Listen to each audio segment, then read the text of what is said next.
Want to boost your Wi-Fi coverage quickly? Today I'll show you how to set up your TP-Link RE715X range extender using the easy WPS method. Let's get started.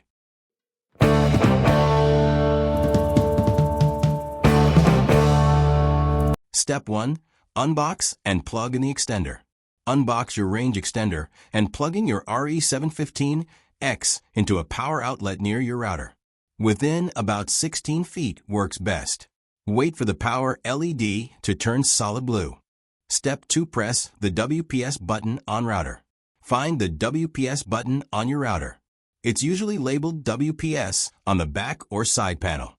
Press and hold the router's WPS button for 2 seconds. Step 3. Press WPS on extender within 2 minutes. Press the WPS button for 2 seconds on extender. Its WPS LED will also blink, indicating it's trying to connect. Look for a signal LED light turn solid on your extender. This means it's successfully connected to your router's Wi-Fi. Step 4. Relocate the extender. Unplug the extender and move it halfway between your router and the area where you want to improve Wi-Fi. Use the signal LED. Green means a strong signal. Red or no light means move it closer to the router. Step 5. Connect your devices on your phone, tablet, or laptop. Look for a new Wi-Fi network.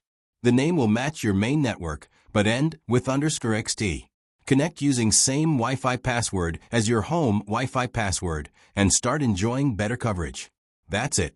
Setting up your TP-Link 715X with the WPS method is quick and hassle-free.